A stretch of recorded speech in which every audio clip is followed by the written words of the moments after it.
morning, or whatever time of day it is where you are. It's Friday morning here. It's beautiful weather, really hot.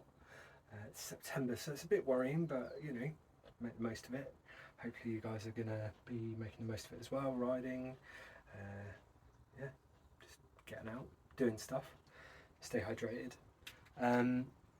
So it's Friday. I think I'm ahead of the game with servicing work. So I thought, let's take some time to revisit tools you need to own, which is something I started last spring, winter. You might have seen the introduction, you might have seen the first one after that. And I kind of, in the introduction, highlighted a few sort of areas and things like that. And then when I was halfway through doing the first one, I was like, missed a section, which I should have started with. So go back and watch this one first, because it'll make more sense. And this one is about storage. So yeah, if you're gonna put together a toolkit on my recommendations or not, you're gonna need somewhere to put things. And so yeah, storage. And there's a few different ways of doing it depending on the space you're in and what requirements you have.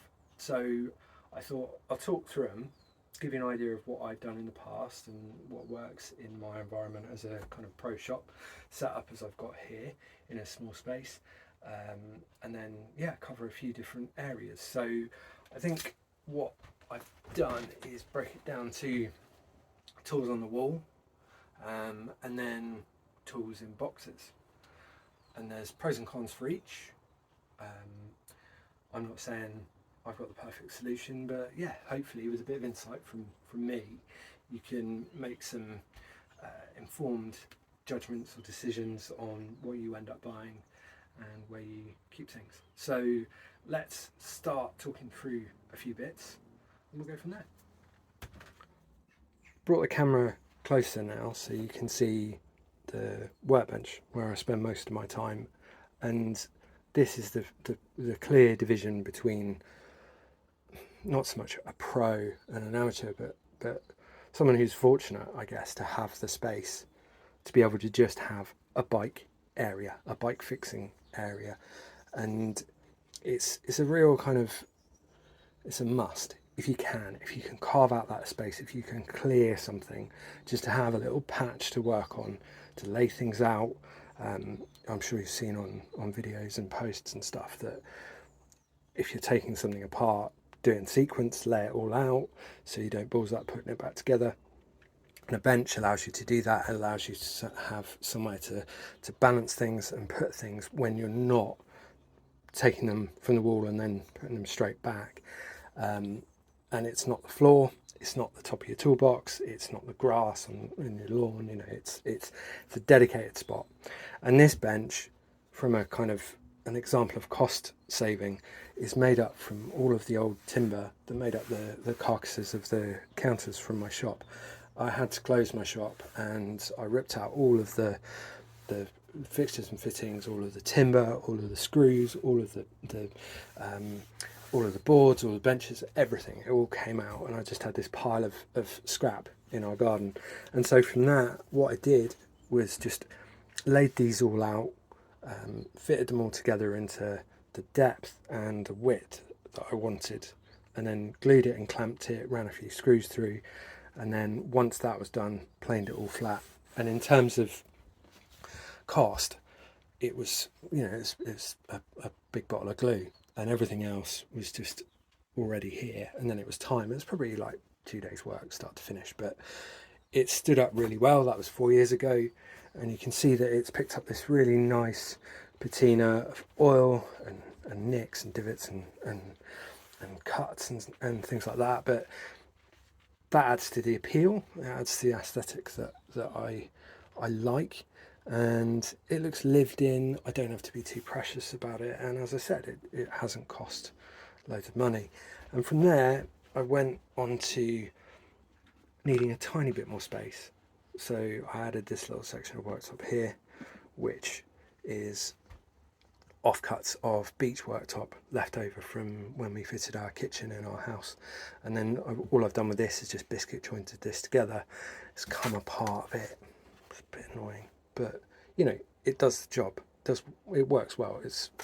And for the most part, I tend to just have this cutting mat here, which I keep odds and sods on while I'm taking things apart and putting them back together. It's wiped clean, it's smooth, and it covers up a multitude of sins.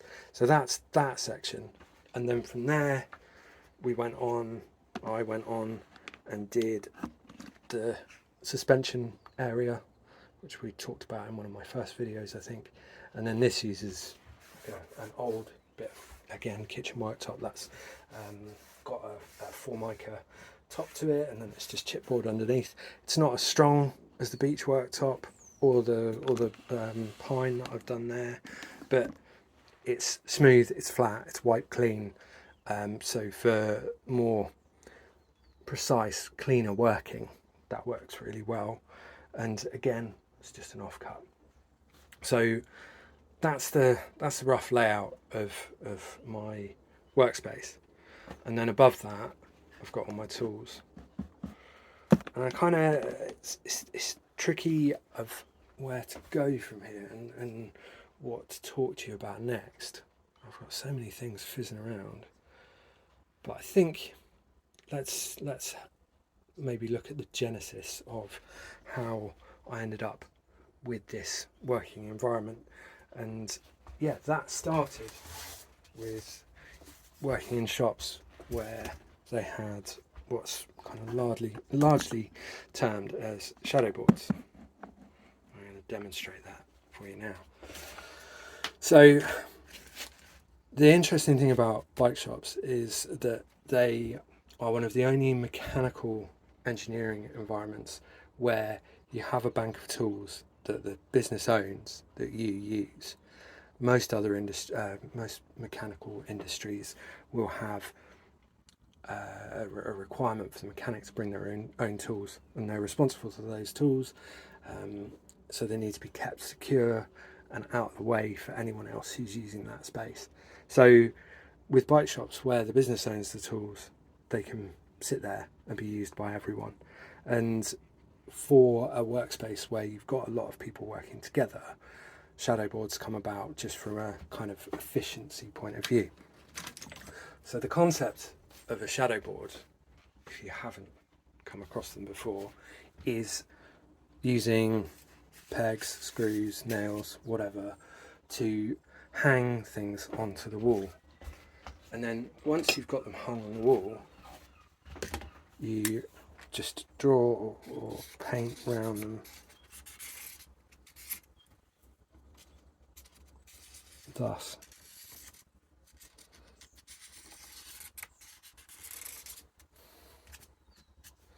There's another thing that's going to fit on this little patch of paper that's not really, card that's not really too difficult for me to draw around.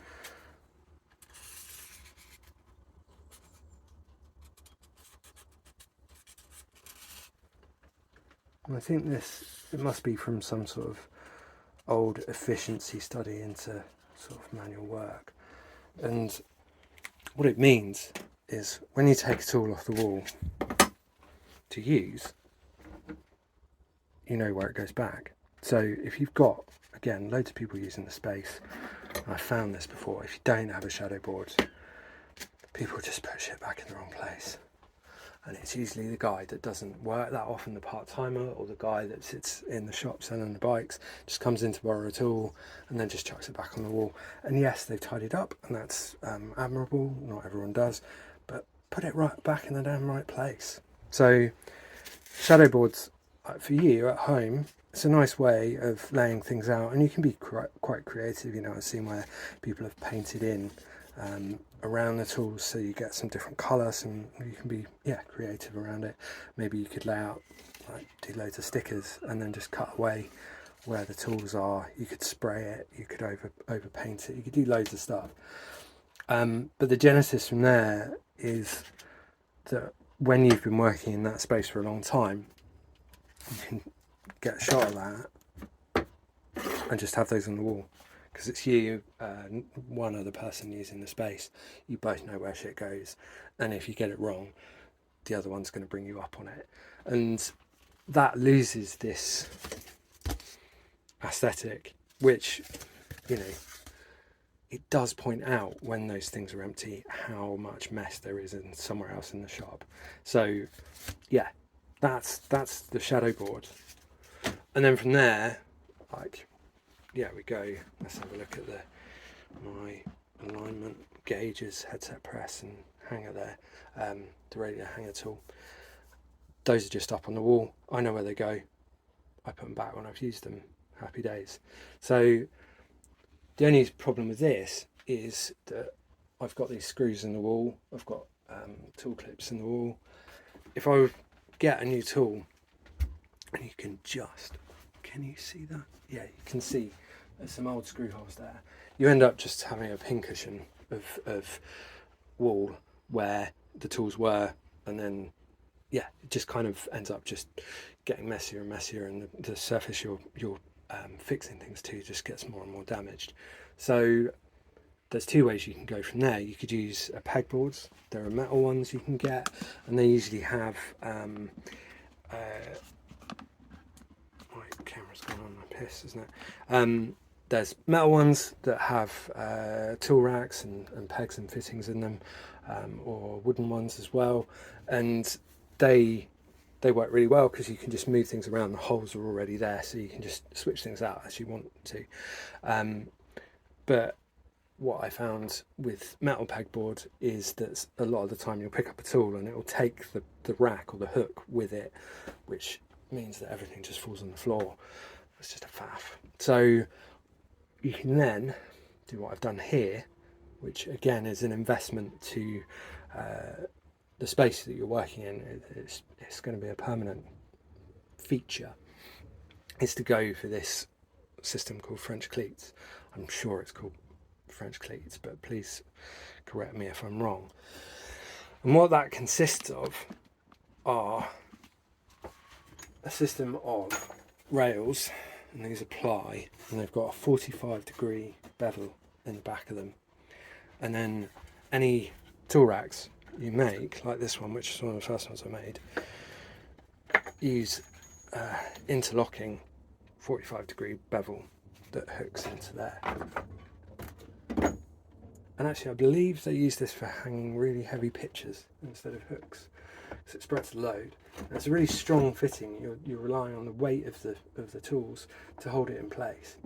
And again, these are 4 years old and they've worked really well. And this one is again off-cut beech, that little rack on there, that little support, that bracket, and then that's just glued and screwed into that bit of ply. And you can just run these across on a table saw or a circular saw, just out of a strip of ply. And I use the same ply that I've clad my shed in, so that it looks, it's neat, smart. And then this is just forcing a bit. Sorry, that's not in shot. I've stepped those down and just done some various different depths, so these fit in nicely. And again, because they're all different sizes, I know where each one goes and where it's going to go back. So apart from the fact that you're protecting the wall that you're working, that is in your workshop, it allows you to tweak things easily without unscrewing, rescrewing all of your fittings. And it works really well if you're in a changing work environment. And this shed I use for more than just bikes. And when I was working for a shop last year, I was barely in here doing anything with bikes, only stuff on my own. Let's pull you back out again, actually, so you can see me. It's a bit more interesting to look at, maybe. Let's just go up to here. So this space was less and less about bikes and more about house stuff that I was doing, DIY, bits of carpentry and so on and so forth.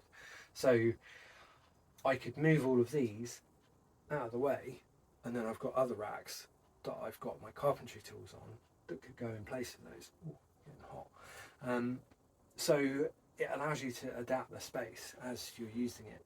And I think through any capacity, whether it's home use every now and again, or if you're doing day-to-day work in a workshop, it's all about that efficiency.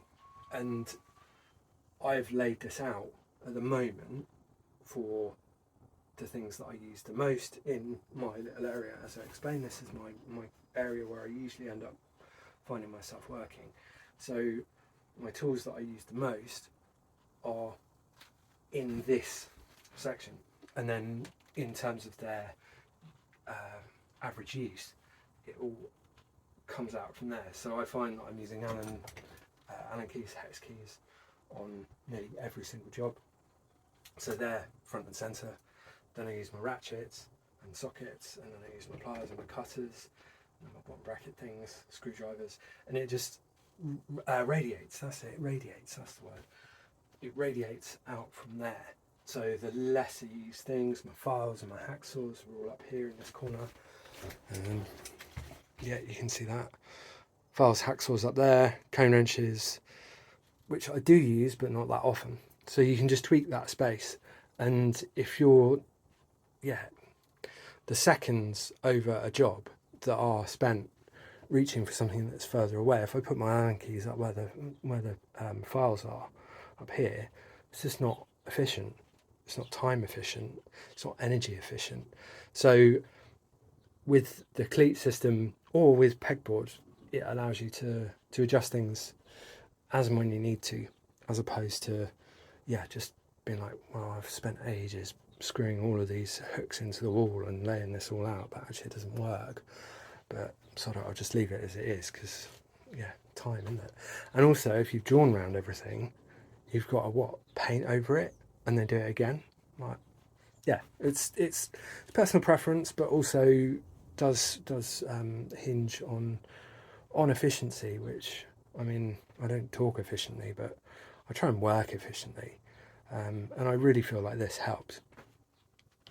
So that's stuff on the wall, I would say. There are various ways you can do it, and again, I don't know if I've shown you, or if I have, it's a long way back. I've made use of the ceiling in here because it's very low, so that's all magnetic rails for all my spanners and other sockets, and then all of my sprays and lubes, blowtorch, things like that I use quite often, they're there. I can just, it's nice and speedy, and it keeps them out of the way. And then I've even used the bars that we put in on the windows. Those are all steel bars, and they're holding up all of my like DeWalt power tools, and then like the greases fit nicely in there. I've got my vice jaws set up there, and then there I've got one of the French cleats systems that I've used for my fork seal presses, and a magnetic rail for my sockets down there for the suspension, and various other bits and pieces for fork servicing. So, and this has taken, it's like I said, it's 4 years I've been in this little shed, and I still haven't got it right. Things are going to change, and they do. Every now and again I just get fed up with something and just tweak it. So it allows you to do that. And the last thing I would probably say about like workshop environment is a vice. And a vice, if you're starting to get into it, if you're starting to do some bigger stuff, and actually even if you aren't, like hub servicing is so much easier with a vice. And this one is quite a big guy, but you can get small mechanics ones, machinist vices and stuff like that will take up less space. This one swivels, which was more useful for its previous incarnation, but it just allows you a bit more movement. And when you get a vice, you've got to think about where you put it. Ideally you want them on the end, on the corner, which this one was until I added this little section of worktop in, so that you can get around it. You can work around a few different angles to get things to it.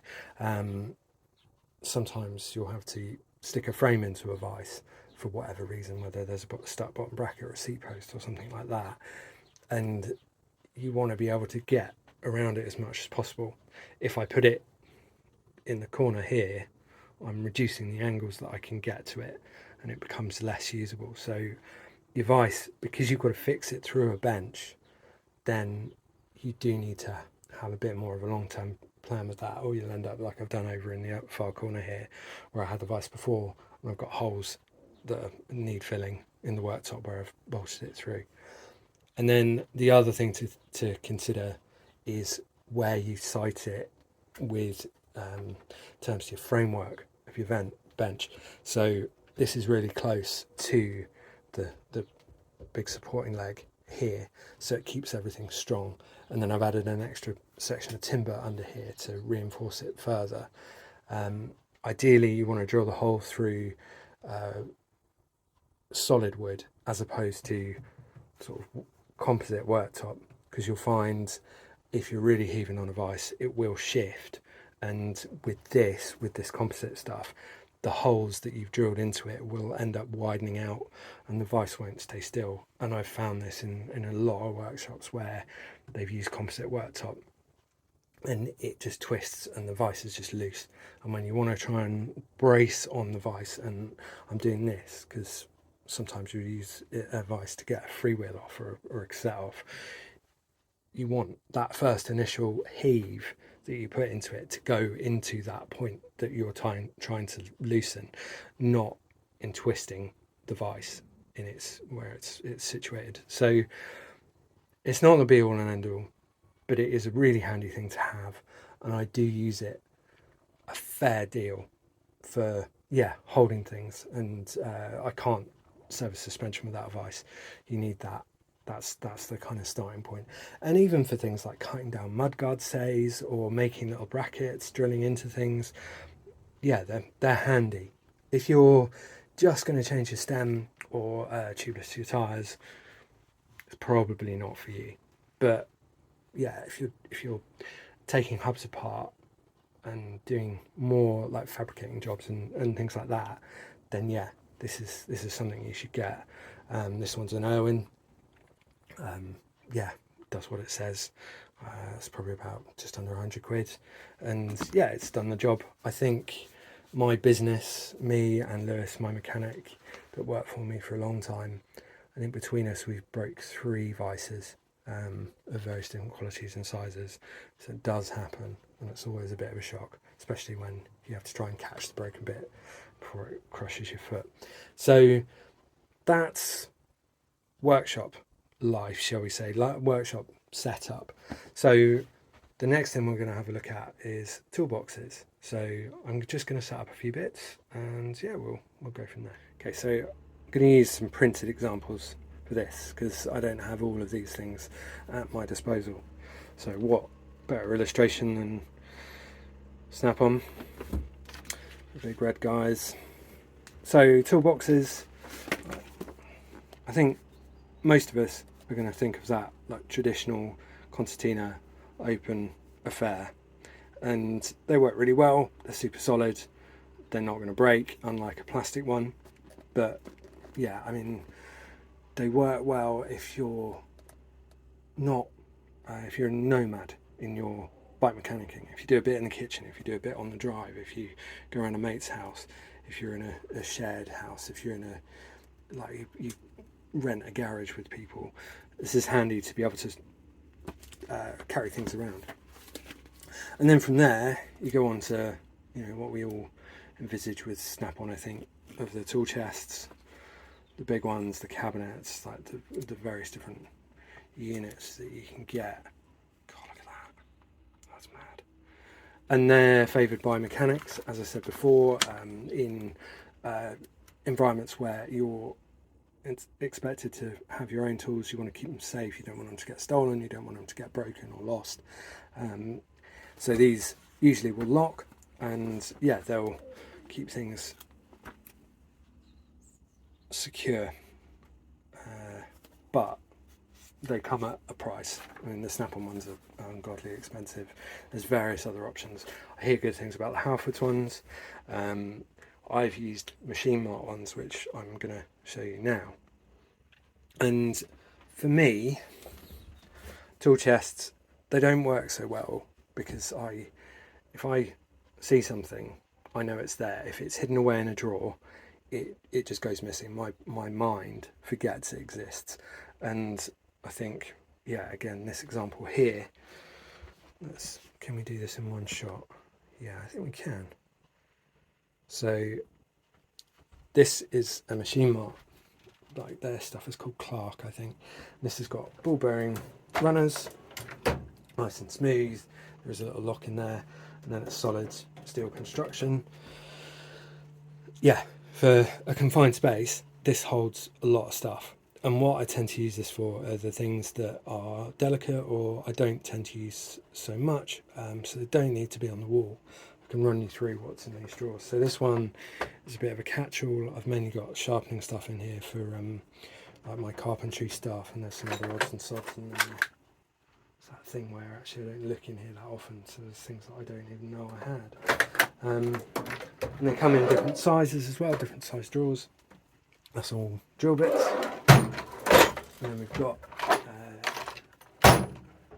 taps, torque wrench, facing and chasing tools. There's reamers and things like that in there.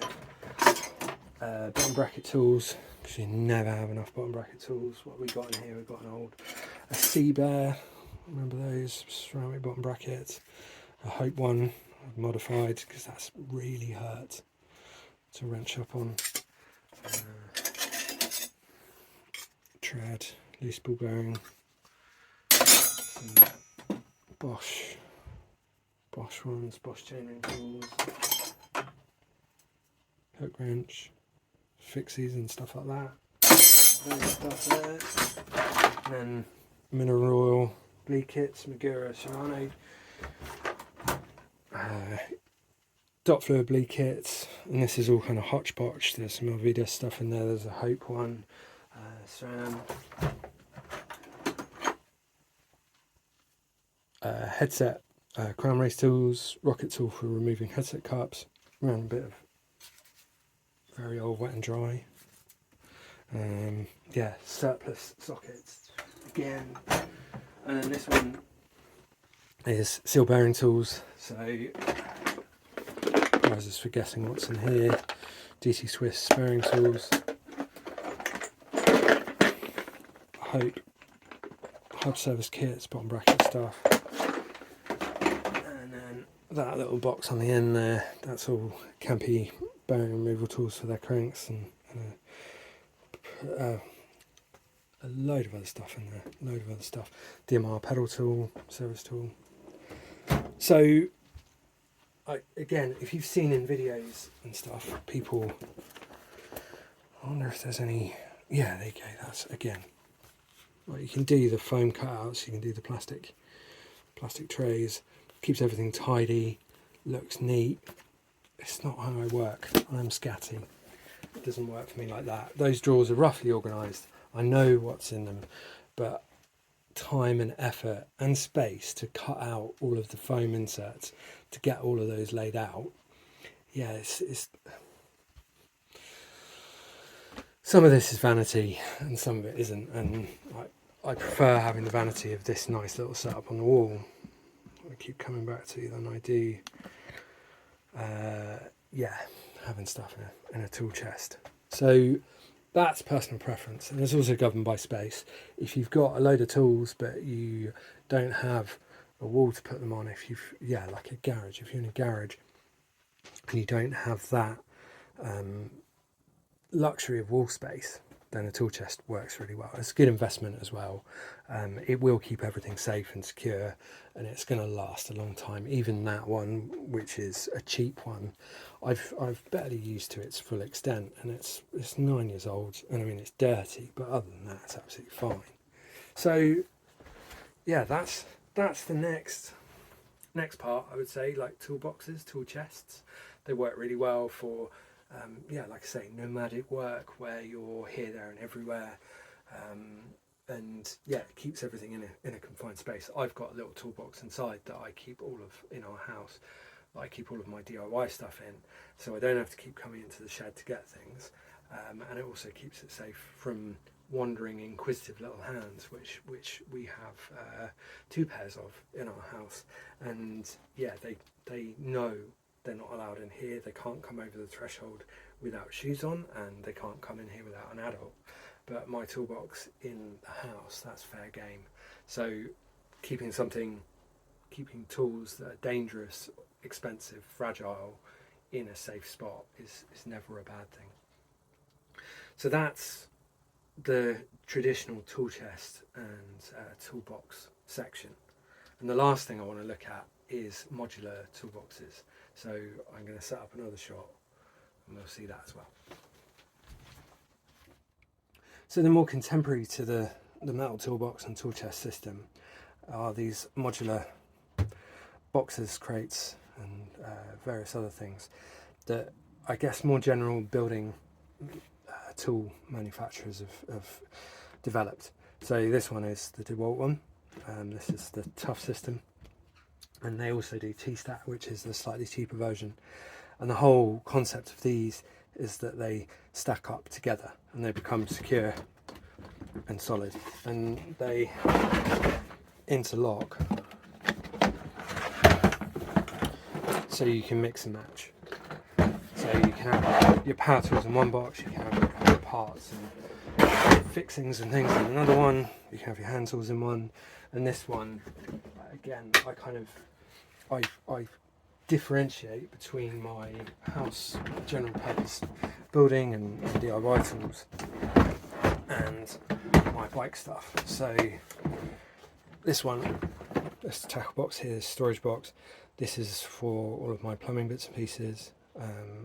It's a clear lid so you can see what's in there. It's waterproof, so I can leave this outside if I forget to put it inside, and everything's going to be safe. And the trays, all of the pots in here come out. And then you've got this bigger box, which is super solid, and again keeps everything dry, keeps everything safe. And then this is my carpentry stuff. So I've got all my planes and bits and pieces in there, and yeah, keeps them out of sight of the kids, keeps them safe, and it doesn't take up too much space. It's a big old thing to carry around, but you can. And that's DeWalt, that's their offering. So again, if you're nomadic, you can have this. It can sit in the cupboard under the stairs, you can pull it out when you need it, you know where everything's going to be. And yeah, it's reliable and it's built to last. It's more weatherproof for the elements and damp and things like that than you would get in a metal tool chest. You won't find that the damp gets in and corrodes things so much. And then there's another, I mean, there's a lot of manufacturers that are doing these. DeWalt, Festool, Makita, Bosch, and then the other one is Milwaukee. And Milwaukee do the pack-out system, and these are recent purchases for a project that is on the horizon for me as a business. And the pack-out system works very similar to the DeWalt system. You have these cleats, these shoes that lock in, and you can stack things up. And the nice thing about the Milwaukee system is there are more options for boxes, bags. They do a coffee cup, they do a battery charging docks, they do a cool box. It's all fits into this. They do these little organisers in a couple of different sizes and depths, and it all locks together. You can put it on a trolley, and the full system is this width. Back a bit there, and yeah, you can see the dimensions. 2 of those equals the height of that, and then a full-size toolbox is the width of this. So you can stack it all up. You can just pick and choose bits and pieces. Yeah, maybe if you are someone who does events, if you race, then you can have your race kit in here. You know, a handful of bits and pieces and tools, small tools that you just need for a day out. That can just go in the car. You can chuck it in the car, and then you can leave your main box at home. Or if you're going away for a riding trip for a week or so, you can add a few more bits in. Maybe you know you're going to need some pads and some gear cables and things like that. They can go in another stack of boxes, and you just take what you need, leave whatever else you don't at home. And then this one is an illustration of the things that Milwaukee are doing. Is a kind of complete loaded package. So it's at the heart of it is one of their slim organisers, but inside is a full set of sockets. So that's a 1/4" ratchet there, and these are nice ratchets. Really impressed with that. A nice fine engagement and solid feel. It doesn't feel baggy from new. It's got a nice like firmness to it. And then all of the extensions, all of the wobble bars and all that stuff. And then all the sockets are clearly marked. That says 15, you'll have to believe me. And then they've got a square end to them, so they shouldn't roll around so much, slide off things. If you're in the drive or something like that, it's not going to roll underneath the car or into a bush or anything. So, and then this tray comes out, so you've got a bare box in there, and then there is a little section left which I reckon you could probably cut away and add a few more bits into, and there is also a reasonable amount of space under there, so you could stash some more bits and pieces in there. And then in terms of value, I think this is about 90 odd quid plus that for the box and the tools. I'd probably say you're getting the box for free, because there's a decent comprehensive set of sockets, and it's in a box that, yeah, you can carry around with you, or you can put this in your tool chest. I'm pointing to the tool chest over there, and then you've got a tray that you can use for other things. So yeah, this stuff is great, and there's so many possibilities and flexibility with it. And yeah, for something that is coming soon, this is going to work really well for me. So I'm really excited to get more of this stuff. So yeah, I think, what have we done? We've done tools on the wall, we've done toolboxes, we've done modular storage in the more contemporary options. And obviously there's things in between, there's things that you might come across yourself.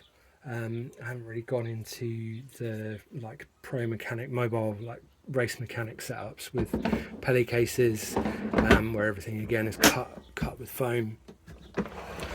Mainly because I haven't used that system. It's not my style, and it's not something that I need to do. Unfortunately, I'd love to have a go at race mechanicking, but it's not something that's on the horizon for me. I don't need to fly with my tools. I don't need to keep them mega safe when they're bouncing up and down in a van going on the way to like Rampage or something. So these systems are tried and tested by me, and gives you an insight into what's available really. So should we do a little wrap up, and then yeah, I need to edit this, and yeah, you can let me know what you think. So I think that was pretty comprehensive. I've imparted a bit of wisdom on you, hopefully, giving you some inspiration, giving you some pointers, giving you some tips. Let me know if there's any other information you want or need. Maybe I can do another part to this. If it's not things that you're unsure of still. If you would like me to order anything for you, if you'd like me to get hold of something for you, I can now sell Wearer Tools. I'm dealing with them. Those guys I've got a connection with, and Pedro's and Park as well. I can get their stuff. Unior, starting to look into some Unior stuff. Maybe we'll come back to that in another video. So yeah, that's that sort of thing. And then if you're in Brighton, I really strongly recommend that you go to Brighton Tools and Fixings. It's where I got these Milwaukee boxes from.